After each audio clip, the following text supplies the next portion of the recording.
Favor. This is one more, please.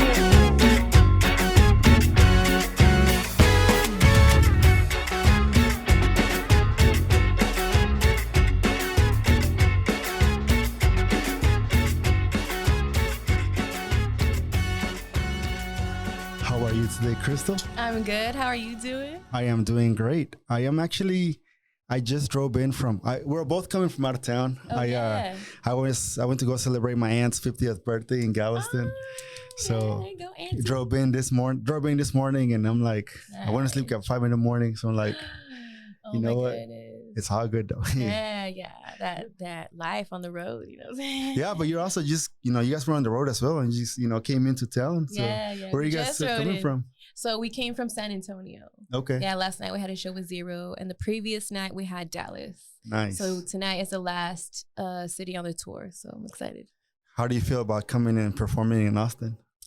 It's always a good vibe here. Yeah. You know, I usually come through a couple times a year and stuff, so I love the vibe in Austin, man. Like, I remember like one of the first times I came to Austin was like South by Southwest back in the day. Okay. You know what I mean? So like that was cool, and I was just like as a spectator before I even made music, you know. So that was really cool.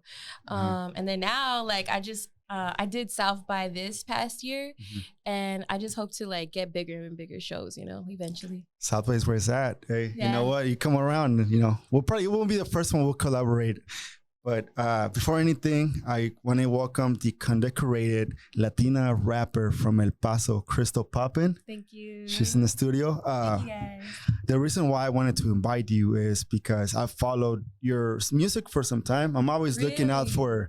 for Mexican rappers. Nice. And I have like my friend Drialindo, he does videos, and he showed one of your videos, and I was like, and it was the Dior one. I can't remember. Dior, smelling like Dior. Yeah, it smelled like Dior. And I was like, and then you were like performing to it, dancing to it, and then you were also like having some like I would say harmonizations to it. So Oh yeah. it was like, man, you got something right there. And then Thank you. I started getting more into your music, and then after that, I also started seeing a couple of my classmates from Ball High, Oh yeah. the Hem Sisters, Yeah, the Hem sisters. Shout out my Hem sisters. What's Raquel, up? Karina, shout out.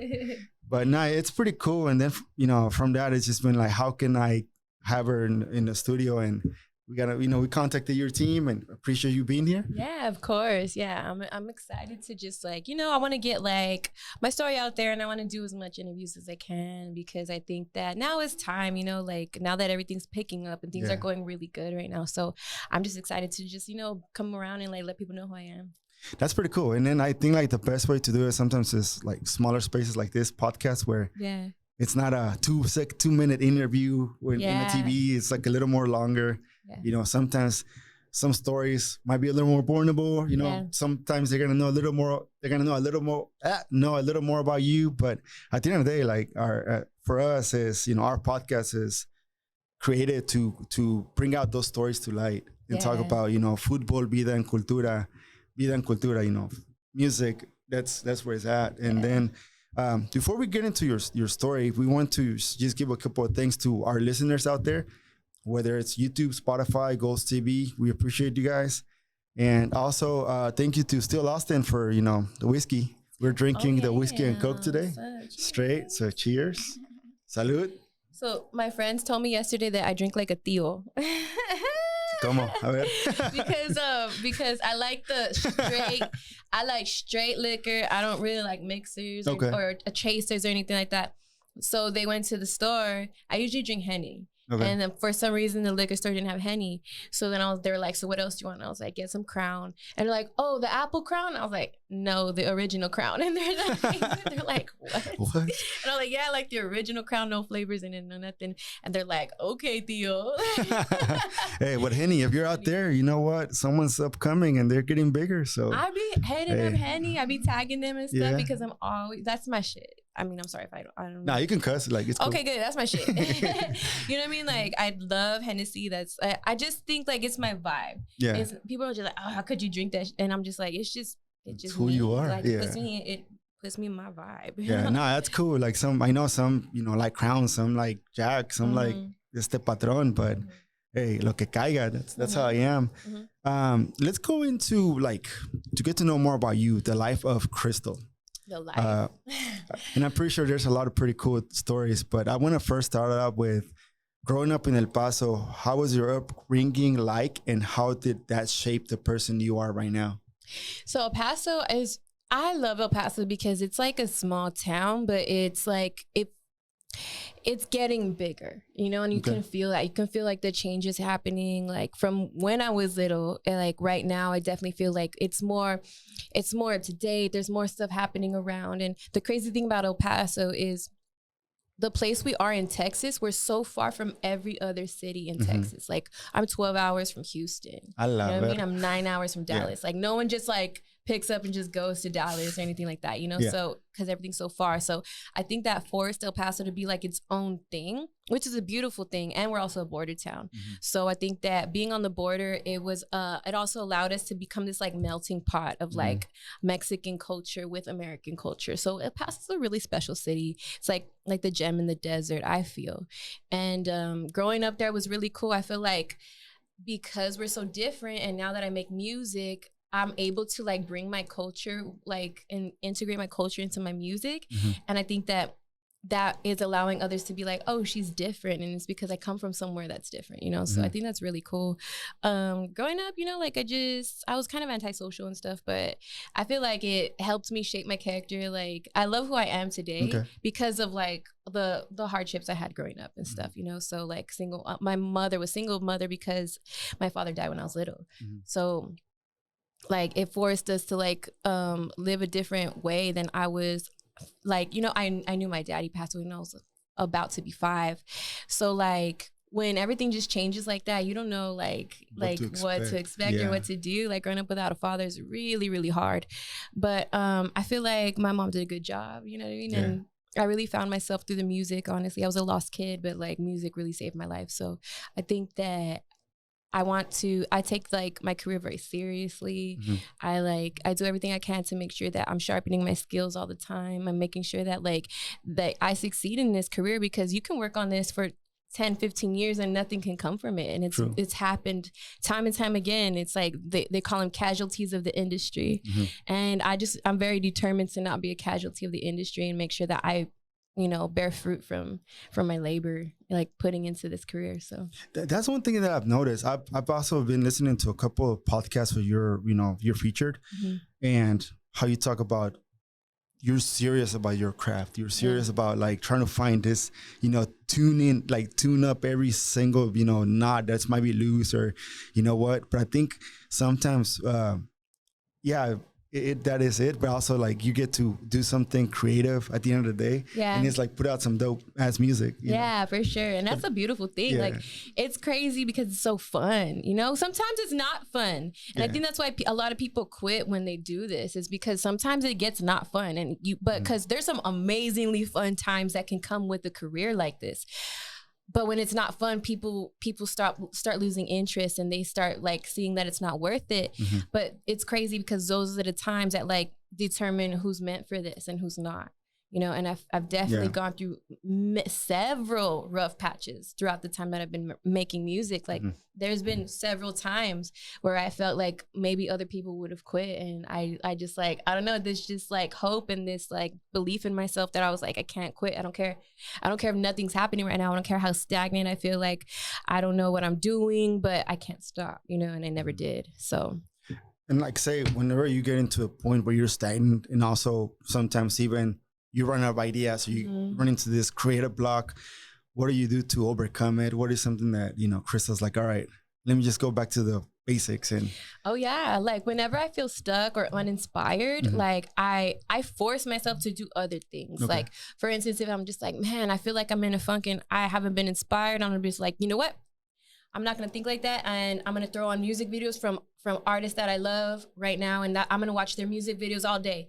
And literally just watching music videos from people that inspire me, I'll get inspiration. And then I'm like, I'm ready to write a song now. You know, like whenever I feel stuck, I don't just sit there and be stuck. You know, like I think of, okay, like, well, maybe I'm a little fatigued with music right now, so I'm gonna watch a movie that has nothing to do with music, and I'll find inspiration in that, and then I'll throw on like a Tim Burton movie or like, you know, like Batman or whatever, like something that has nothing to do with music, and then I'll just like watch a movie, and then I think like, oh, like I love the color scheme of this scene, like, and then I just start getting inspired, you know what I mean? Because anything I do, anything I watch, anything I listen to, I'm noticing that I'm ready to be inspired at all times. And you have to do that when you're an artist, for sure, because in order for you to create art, you have to intake in order to like put out. So I think that I'm aware of that. And because I'm aware of that, I'm always like looking for inspiration, you know? That's something that like we talking about, you know, similar situation, I guess we have. I have friends that are photographers, they're videographers. And then there's always this thing where, you know, sometimes there's stuff out there that's already been invented, or you get ideas from that, and there's nothing wrong with that. And I'm pretty sure, like for you, sometimes you get an idea from the color of a video, and you want to implement that in your song, and that sets the tone. Because when you're looking at a music video nowadays, like people don't really check it out, so you have to be very, very, very like, okay, what's that word? Very diligent on how you portray that tone and that even experience of that song and the lyric into the video. Yeah, for sure. Definitely. One thing that I read, well, not read, but I heard you say is you got into poetry before going into like rapping. And then from poetry, you started rhyming. Yeah. Can you like share a little more about that? Oh yeah. So I've always journaled. Like even like, I remember being 9 years old, having a tiny little journal. It was probably this big. A little diary, and it was like pink and it was like fluffy and stuff, you know, it's like all cute. And every time like I'd have just like, cause I was also an emotional kid. I was very angry, you know what I mean? Because like growing up, like being like the kid that everyone picked on, and then, you know, like not really having like a lot of guidance, like I was very emotional. So like I remember like going home after school and just writing this little tiny diary and just like expressing my emotions and stuff. So I've always had that within me, you know, like being a writer and stuff. I even won a few competitions in like elementary school for writing. You know what I mean? Like I won an essay competition. I won a competition like I was like best author of the year, like because we had to write books. The whole school like wrote books, and like it was a competition and I won. So like I feel like writing's always been in me, you know? So that's just something I did. And then as like I start going through like my teenage years and start experiencing like rejection within like my peers and stuff like that forced me to start writing in a different way, you know? And then I think that's how it started turning into raps. And then once I had like I just had like notebooks of like raps and stuff. And then I started like, I'd pull up to parties, and, you know, once I had a few drinks in, and like, then I'd start freestyling. Liquid courage, Yeah, liquid courage. That's all I needed. And then I'd start rapping. And that's really how it all kind of like happened. Do you remember like your first rhyme? My first rhyme? Yeah. I mean, I can't remember my first rhyme, but I do remember my first song. Yeah. Yeah, my first song was called Talk of the Town. Okay. And I made it in my bedroom. And it was cool because I feel like everyone's first song, like, you know, you're embarrassed. I think everyone's embarrassed of their first song, but I think like looking back, I'm proud of it because the point of view I had in that song was kind of just like I'm gonna be something one day, and everyone's gonna regret like how they treated me. And I think like that's who I am still today, and I'm very proud of the fact that I at least knew that about myself back then when I started. It kind of goes with, I was listening to one episode where you were talking about how you created a lot of rejection, or even people looking on you into like some sort of revenge. Yeah. But it was in a positive way though. Like if you're looking at it, like you're coming from maybe a dark place, and from that you're trying to find creativity and turn that into art. Yeah, and that's like for me, that's like the best way to turn some like a bad situation into, you know, something positive. Yeah. Because now I'm pretty sure with some of your music, you're influencing women out there to somehow have a better day just by listening to one of your songs. Yeah, because you believe in what you're actually saying because you experienced that before. Yeah, for sure. And I love that. I love when people come around and tell me like, oh my God, this song, I love it. Like, it's crazy because I'll be in the club, in the middle of the club. This literally happened one time. And this girl came up to me, super dope girl. Like, she was kind of gangster too, you know what I mean? And then she was like, I fucking love you. And I was like, I love you too. And like, I gave her a big old hug and stuff. And she's like, you know what's my favorite song of yours? And I thought she was gonna say like Back Into It, like one of the trap booty songs, you know what I mean? And she pulls out her phone and she shows me, and it's one of my songs called Hennessy. And it's like a very introspective, deep song. You know, it's a very deep song, like something that you can listen to. It's about like abusing alcohol to like get rid of your pain. And she's like, this is my favorite song. And I was like, wow, like that's your favorite song. Like and it impressed me because I was just like, well, you never know who's gonna like what song. You know what I mean? And I love the fact that she showed me that one, because I was like, those are the ones that I feel like are gonna live longer than I am. You know what I mean? Because there's a story behind it. Like, you know, they're gonna be the classics. Yeah, exactly. So, there are KP classics. There you go. And I still have a whole vault of KP classics that I haven't dropped.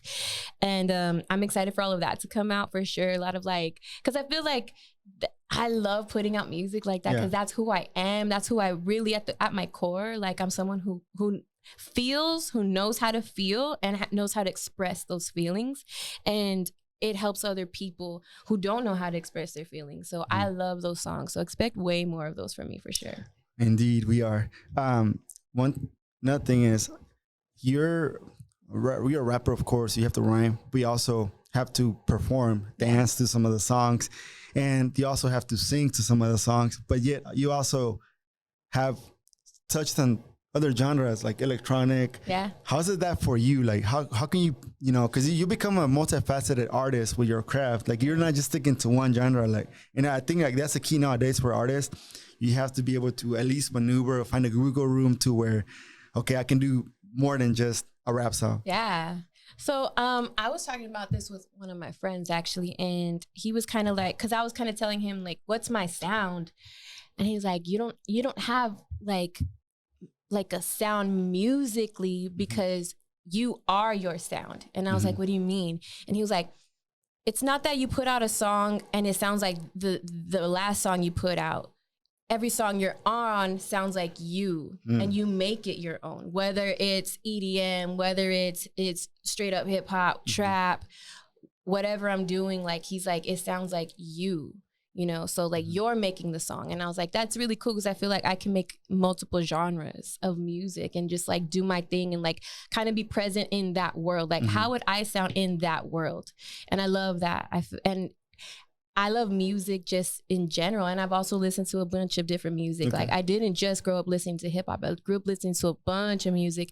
And I think that you can like all of those influences come out through me whenever I am writing and creating. And I think that's really dope. You know, I think that it's cool because you don't know what to expect from me, you know? Are we going to get a rap, what do you call it? A rock in the future? Oh yeah. You know, I already kind of flipped one of my songs to rock before. I kind of like have some rock feeling kind of songs. I remixed Rihanna's Bitch Better Have My Money. And I turned it into a rap rock song. You know, so like I really want a band one day. I really want to tour the band and just like have like a live feel more eventually. And yeah, that's just like my dream, to be touring around in like a tour bus with a band, and you know, I'm gonna make it happen. And I feel like my music will lend to that kind of style. I think it does, because it's different when you're, you know, touring with DJ in a soundtrack, but when you're touring with a band, the vibe is just different, because the drummer can be on a good day and he can just go at it. You know, he can even be the bass player, the guitar player. And then there's some things that, because it's there, like the instruments are there, some songs can hold a harmony, you know, transitions. You can go from, so I don't know. I just think of it as touring with the live band. I've seen it, and it gives a little more depth. For sure. To your craft. And now you also feel it more, like as a listener, as an audience member. I definitely feel like the music hits you because it's actual instruments being played versus a track. And I want to give that experience to my audience eventually, for sure. You also had I can't remember, but it's a violin player, and you were like going at it. That's pretty dope. I mean, my boy Thompson, shout out Thompson. How can you keep up with the rhythm of violin and still going at it? Like it's not easy. You know, it's not easy. You definitely got to be like, you know, like I think I was like trying to keep count in my head or something like that. I played violin when I was 5 too, so that's funny. Oh, that helps. But it was crazy. But I don't know, like I think just I think the fact that I'm not here just to be a rapper, I'm here as a music lover. Okay. I think all that, just my appreciation for music makes it allows me to be like, I can like dive into that. Like, oh, there's a violin. Like I can find myself comfortable in to like contribute to that sound or to that instrument, whatever it is, for sure.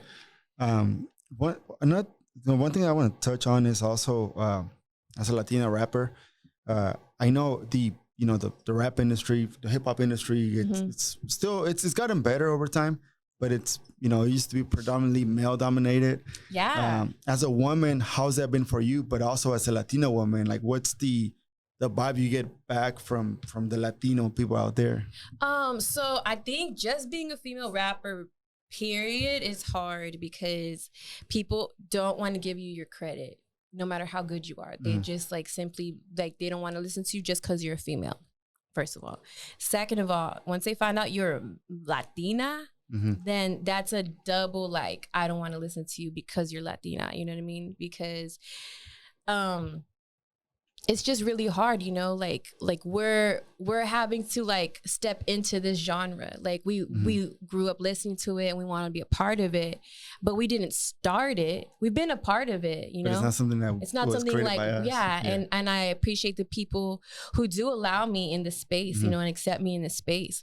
But I hope everyone can understand that I appreciate the genre, and I've grown up in this. Like it's not something that I just like it's not like I was listening to corridos my whole life and now I want to rap. Like that's not how it happened. Like my mom and my dad were hip hop heads. Like I think I didn't even know there was like when I was like probably up until like 6, I probably didn't listen to nothing but rap and like oldies. You know what I mean? Like that was my world. And then like once I started getting into like middle school, that's when I started learning about rock bands. I started listening to Green Day and like Good Charlotte, like people like that, like I started getting into that, like The Doors, Led Zeppelin, all that. That was like me on my own. But I grew up listening to rap. So the fact that I can do that now, I really feel like it's a part of me. So that's why I feel like I belong in the space as well. It's just hard, but I do think that now the female rappers being celebrated right now the most that I've ever seen. Yeah. I feel like female rappers are on top right now, and I think it's because we're tired of taking everyone's shit, and we're really giving you like our grievances. We're expressing like our emotions, and we're tired of it. We're putting our foot down, and I think that's why the music's so good, because it's coming from a real place. And I can't wait to see where the female rapper goes. I can't wait to see where the Latina rapper goes. You know what I mean? A lot of girls are opening doors right now. Shout out to Another Product. She's been opening a lot of doors. She's doing stuff that like Latina rappers haven't seen before. So I think that's really cool. And I'm just excited. I'm excited. I know I'm excited to be a part of everything. It's Another Product. Like she's been killing it. But the fact that she's also been connecting not just with the the U.S. side of the industry, but also the Mexican side of the industry. Yeah. She's rapped in Spanish. She's done some pretty badass stuff in Spanish. Yeah. But I think a lot of it is just like she's sort of opening a precedent for what's to come next for every other artist that comes. And I mean, another thing is also like she's gay, so that adds another like for her could be sometimes a hurdle because they won't take her serious, but that is also changing. Yeah, definitely now, especially now in these times. We're seeing people do amazing things now. Like maybe even 5 years ago, like people wouldn't expect. So that's really cool to see too. Yeah, that is true. And then also, what is something that, like, for example, as a Latina, you feel like you think it's as a reward being an artist and as a rapper or a musician, and what is sort of an obstacle you faced?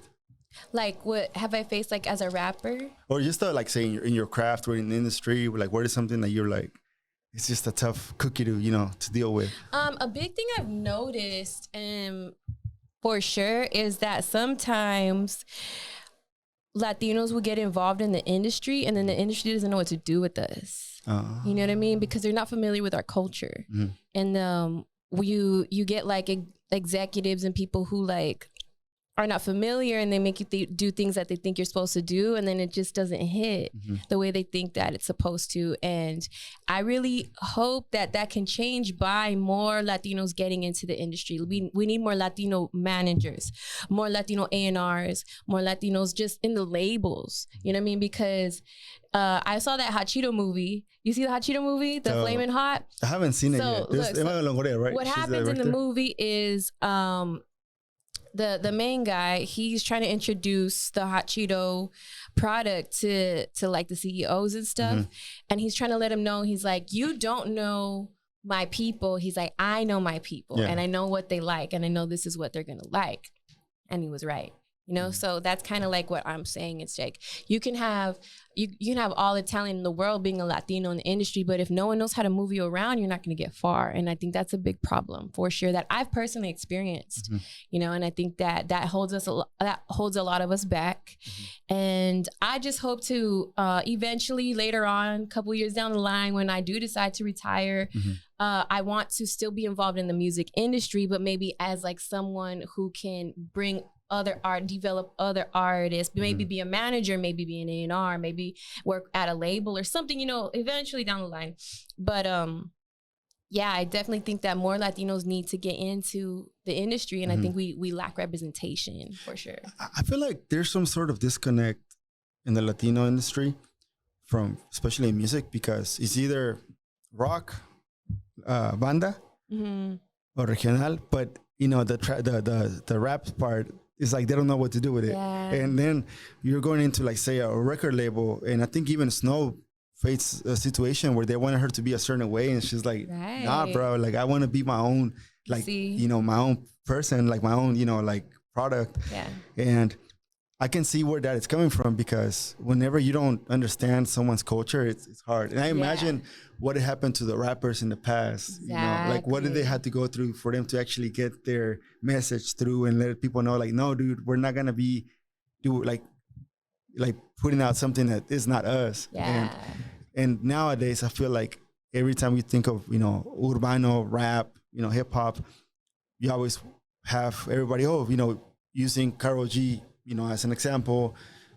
But it's like, it's not just her, like there's more out there. Like there's someone that can actually rhyme and put out like a good, you know, song rapping about it, you know, and giving a story like that. There's a lot of stories that are untold. The one person I feel like she's doing pretty good is Becky G. How she's bringing out her LA lifestyle to the world, and how is, you know, she's not apologetic about it, you know. I love that. And she's starting to blend in like some of the culture from Mexico here. And hopefully the connection will be those Peso Plumas, Javito Ballesteros, you know, those kids that still know what's going on, like in the deep Mexican, like, you know, purist. And the like Mexican American, you know, Chicano culture. For sure. I feel like once that blends in more and more, you start seeing more of those collaborations, then the whole, everybody in the world, outside of in the world, they're gonna understand, like, okay, like this is who we are besides partying, you know, we have stories as well. And like, for example, like your story, like being able to portray, like, you know, I was talking to my cousin and he was in Japan, and one of the Peso Pluma songs came out, and it was like not the best like known one, and it's like, it's so weird how we come this far. And I'm like, okay, this is the beginning. Now imagine if we continue to just put out some good shit, like how far is it gonna get, you know? For sure. So, definitely. I think like Latinos definitely need to also focus on their craft. You know, I think that making a good product is important. You know, I think a lot of times people start doing music and they get caught up with everything else except the music. And I think that that's a big problem as well. Like you're caught up with the lifestyle, with the looks, with the jewelry, with the clothes. With the girls, with the parties. And it's like, you never make time for the studio. You never make time to study. You're never actually like making progress within the actual music. And I think we need to focus on that a lot more for sure. It's very similar how in the soccer world, like it's also where they focus so much on everything outside of soccer, but the sport itself, there's no growth. Exactly. I mean, the business part is great. Like there's players making money, getting paid good.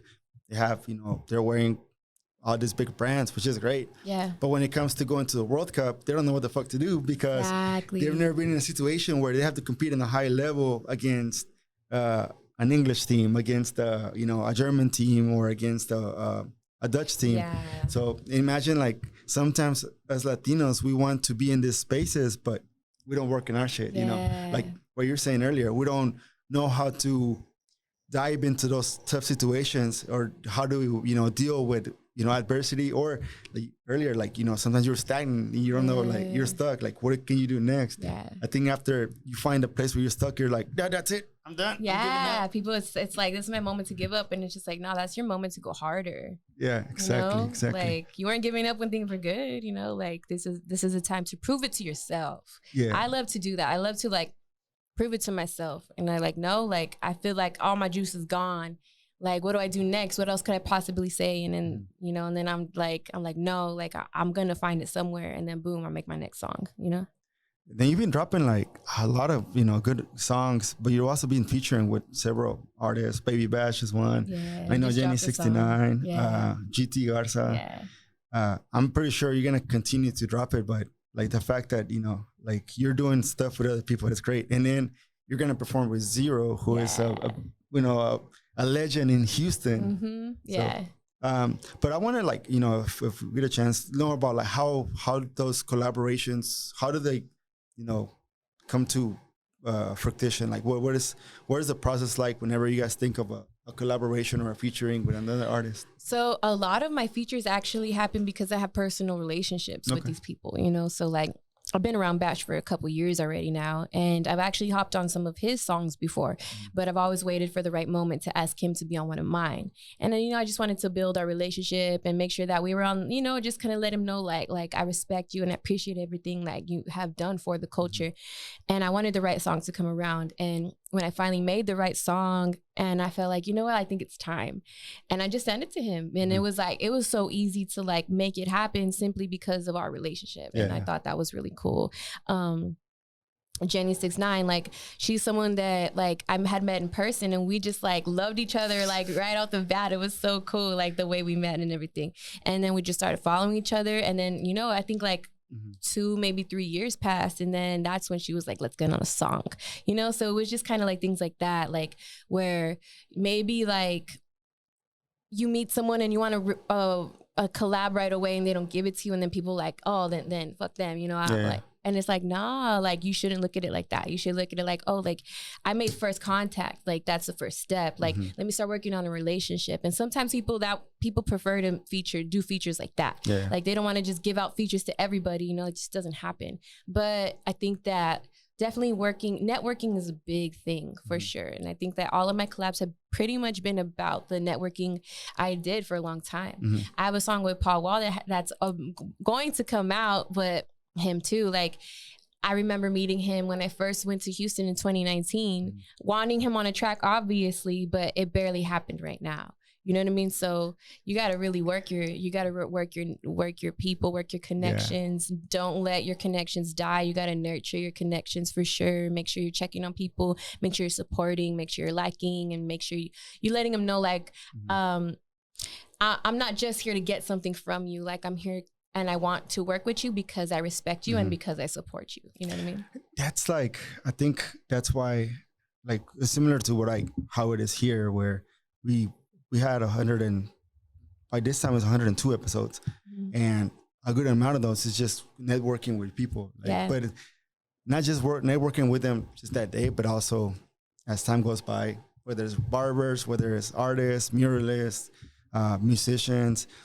Luckily, we've been fortunate to where, it's easier now because you have social media. Yeah. It's easy to drop a like. It's easy to do a reshare. Yeah. I'm pretty sure they appreciate it. And then, for sure. And I think that's the goal for me, is like anything that touches Austin, like, let it, come through. But it's not just whenever they come one time, but it's also like, how can we can make this shit grow? And one day, like, who knows, maybe do an event where the artists that were here are, playing in the same place. Like that would be something badass. But the networking is, and also like not giving up when someone says, not yet. Let's wait for another time. Exactly. And don't take it personal, you know what I mean? Because you never know like how hectic someone's life is, like, so maybe it's just not right now. And I never take things personal. I never get offended when someone's just like, not right now. And I'm just okay, cool. Like, I know, like, I'm gonna work towards it to when the time is right, like I'll be ready. Yeah. And then like, Jenny 69, like she's gotten a lot of hate, but the fact that like whenever she first dropped her song, I was like, okay, I want to see, this is I like the rhythm of it for it. I like everything that's going around it. Now let's see if she can drop another song. And then like a year later, she came out with another song. And then she come out with Papaya, and now with like in the one where you guys are featured in, that's I'm like, okay, I believe her. No matter she's what people say, music. like she's showing up. She wants to. She's showing up. You know what I mean? Honestly, people don't drop even that many songs that say they're artists. A lot of people drop one song a year, and that's it. And that's it. And like, I'll see you next year. And it's like, no, bro. Like, you need to put music out. Like, you need to be consistent. And she's been consistent. She's serious about it. And she loves it. And she says this is her dream. And like, I think that people need to recognize that. She's working for it. I think for me, it's whenever somebody's putting that work, you gotta give them some respect. You gotta give them their props. You can't just be all hate all the time. Yeah, exactly. And it's like, what would you rather have people do? Like sit at home on the couch, like just scrolling online? Like, no, like we're out here getting it. Like we're working, we're showing up, we're present, we're putting product out. Like give us our props, like we're here. That's good. And just one more thing. It's before we go, what are your upcoming projects? What do you have next? I know you have a song with Paso that we will not talk about later on. But it's just like what's next for Krystall Poppin? So literally what's like coming up next, I got a bunch of features. Paso's one of them. I got one with my boy AK the Savior, who is a member of the Underachievers. Okay. I'm going to do the halftime show at the UTEP football game this coming Friday. Yes. Nice. I'm excited for that. I'm in a movie and it's going to premiere in Texas, in El Paso. Okay. This coming Saturday. So that's really cool. My whole city is going to be able to see it. My mom's going to be able to see me in the movie, like on the big screen. So that's really exciting. Acting. Yeah, I'm in acting now. Acting now. So it's really cool. Yeah. That movie's getting shopped around to a lot of film festivals right now, so we're hoping it gets picked up like by Netflix or Hulu or whoever like is interested. Imagine next year you're performing and also doing a panel because of your movie, The South by. Exactly. That's literally what we were talking about last night. That's crazy. They're like, because the first week they say you're gonna be running around showing your movie, and then next week you're gonna run around and be performing. And I'm just like, that's so sick. Like, I would love to do that. Expect more like bigger features, more videos, more consistently as well. I think that I'm also catching this groove of like dropping, and I think like I'm gonna be able to drop so much more music than I have been able to in the past. So that's really exciting. And just expect me to get bigger and better, because the only reason I wake up in this world is to show up to work, and that's it. That's all. The only reason I wake up, eat, breathe, sleep. That's the only reason. And drop some more good shit. Yeah, exactly. The last one question is being busy, doing a lot of things. I like talking about mental health and asking the question, what do you do to remain sane and just stay grounded and be at the end of the day, be a human being. So I absolutely take like disconnection days. Okay. Where like I try not to think about music that day. I try not to be on my phone. I really don't try to be on social media. It's usually Sundays. So usually Sundays, like I'll leave the social media alone unless I really have to post, okay? So don't come for me if I do post on a Sunday. All I'm trying to say is I try to take those breaks on Sundays, and I try to go see my parents, and I try to see my mom, my grandma, my family. I go to her house. She usually cooks on Sunday because she's off. And I just spend time with my family, my niece, my nephews, and I just try to enjoy my time with them and totally forget that I'm Krystall Poppin. You know what I mean? And just really come back to me. And I try to do that every Sunday. And I think that's really helped me, because before I made that promise to myself that I was going to do that, it was so my life just seemed like a big old blur. You know, like there was no beginning, no end. It was always just like go, and I was getting burnt out. And then I was rarely seeing my family. And there was times where I had my mom, I remember one time she called me, she's like, "You forgot I'm alive?" And I'm like, "What are you talking about?" She's like, "You haven't talked to me in 3 weeks." And I was like, whoa. I was like, it's been 3 weeks. And that's when I was like, no, like I'm gonna have a day to like dedicate to my family and to being disconnected from my career and what I'm working on. And then I that's what I decided to do. And I think that it's really helped me because now I have something to look forward to. I love Mondays. Yeah. I freaking love Mondays because it's back to the grind. You know what I mean? It's like I wake up on a Monday and I'm like, boom, put the coffee pot on and I start going through my list of things that I need to knock out. I'm editing, I'm recording, I'm writing, I'm doing something like it's back. I'm really addicted to my work. And that's a beautiful thing. I love what I do. You know what I mean? So I think that's what it is. And I think that's important. So no matter what you do, I think that if you can't take a full day to yourself, like definitely make sure you give yourself that time to yourself. Take that moment to just like stop and like regroup and like breathe and like self-care, because you can't go 100 all the time because it's going to hurt you in the end, you know? So it's crucial. It's crucial. So if Krystall's saying it, and she has time, so can you. Yes, you gotta make time. You gotta make time. You gotta make time. Well, Krystall, I appreciate you coming by right before you're about to go perform. Thank you. It's a recording that I've been like looking forward to, like I said earlier. And I hope that this is not just the first one, that the next one will just be because you're gonna be talking about your movie and you're gonna be, you know, about to perform at South by. But just know that like in our space, we'll do everything possible to reshare like everything that has to do with your craft. And, you know, I appreciate your team as well for coming and, you know, and showing up.